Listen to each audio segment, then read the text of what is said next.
Peter Schiff is with us. We heard earlier in the first segment of the program from Professor Jonathan Zimmerman at New York University, historian, suggesting that the 22nd Amendment, which term limits the president to 2 terms, was something that was probably not such a good idea, that the founders had argued, debated, and rejected, and that Dwight Eisenhower, when he was running for president in 1956, and he was certainly not facing term limits, himself came out and rejected, said it was basically preempting the democratic prerogative of the people to have whoever they want representing them. Peter Schiff is on the line with us, libertarian financial advisor, author, and host of the Peter Schiff Radio Show. That's Schiff, SCHIFF radio.com. His website is Twitter, @PeterSchiff. And Peter, welcome back to the program. Thanks for having me on. So I understand that you think that term limits for the presidency is a good thing, and I'm curious what your thoughts on term limits in general. Well, the Founding Fathers certainly had nothing against placing limits on democracy. That was the whole intent of the Constitution. The Founding Fathers were not fans of democracy at all. That's why they established the Republic the way they did, and it was very undemocratic, the way it went about. For example? Well, if you look at the senators were appointed by the state legislatures.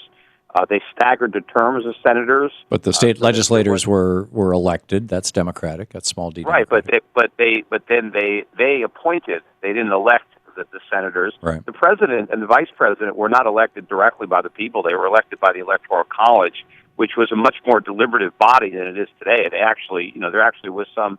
You didn't really know who was going to win based on an election. They staggered the terms of the senators because they only wanted a third of the Senate to run every 2 years because they wanted to further, insulate them from any popular sentiment that might envelop the country. And of course, I think that would further integrate them with popular sentiment because it means that every 2 years a third of the Senate is facing the voters, even if indirectly via the states. Right, but they didn't want the whole Senate to go up for election at any one time. That was the point. Like the whole House goes up. Because the House was actually the only body at the federal level that was. Okay. So, are you suggesting that the founders didn't? That some of the founders, and you're right, some of the founders didn't trust democracy. John Adams was probably the most prominent among them. I mean, if not true. Not true. I mean, read Thomas Jefferson's arguments. He was not at the Constitutional Convention, but he wrote some fairly passionate letters to James Madison on the topic about the direct election of the president and about the election of senators. Among others, if you read all the quotes down the line about the evils of democracy, they called it mobocracy.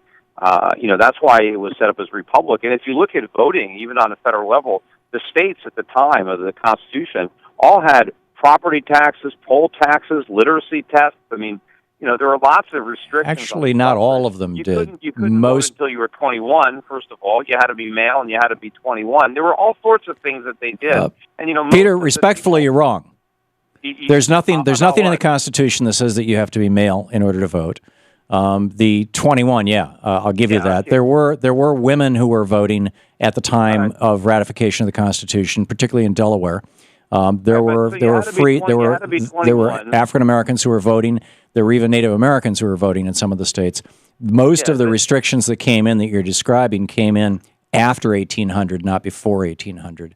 But they might have been on the state level. It wasn't and so the Constitution prohibited it. But even when you were 21, I mean, back then, most men, or women for that matter, but by the time you were 21, but certainly if you were a man, you've been working for 5, 6, 7 years. So a 21-year-old back then is probably almost like a 30-year-old today, as far as, how long you've been in the workforce.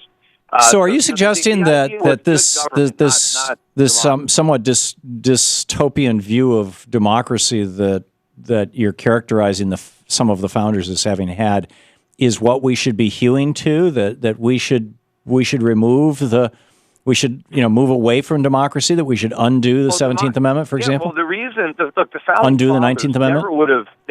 they would have rather had a monarchy than a democracy. I mean, they were very nervous of democracy. I'm sorry. Again, go back and, Peter, go back and read the debates, James Madison's debate, notes on the debate. The Eliot debates. Then you know that when Alexander Hamilton got up and argued that the president should be elected for life, because a monarchy was better than a constitutional presidency, he was so humiliated, he was so laughed out of the room that he left and went to New York for 3 weeks and refused to come back. His feelings were so badly hurt. Look, the people were in favor of a republic doesn't mean they were in favor of democracy. So even Benjamin Franklin's famous quote is, "What have you given us, Mr. Franklin? A republic, if you can keep it." Yes, and what he meant is, if you can keep it from becoming a democracy. But see, back then, a democracy. First of all, there's a certain amount of politics with those two words. Madison invented the distinction between the two in the Federalist Papers, and then later, during and after his presidency, uninvented that distinction and said that he had basically created that distinction in order to sell the Constitution, number one. Well, the word democracy is not in the Constitution. No, it's not. No, it's not. Every state a Republican form of government. That's correct. That's democracy. Correct. I mean, Woodrow Wilson started talking about it, but it wasn't really a big. But that was because the Greek democracy required 6,000 people to show up. It was a lottery system. It was the demos, the idiota, were the people who didn't show up to vote. It was like jury duty. They were not trying to create that. But these two words. I mean, it was in the 50s and the 60s during the McCarthy era, in the 50s in particular, that it became very popular to say we live in a republic, not a democracy. That's not the point. The point is, why would you want? Well, we've run out of time to talk about term limits. As far as why would I want term limits? I want a citizen legislature, which was the initial intent of the framers, was that people would go to Congress for a few years and then leave. Not that they would. That was not their intent. Yeah, I don't think anybody really. That was not their intent. John Quincy Adams not only went to the legislature, then he ran for president, then he went back to the legislature. Well, just because John Quincy Adams did it. You're listening to the Thom Hartmann Program. Call 866-987-THOM. Peter Schiff, Schiff Radio, SCHIFF radio.com. Peter, thank you for dropping by. Sure.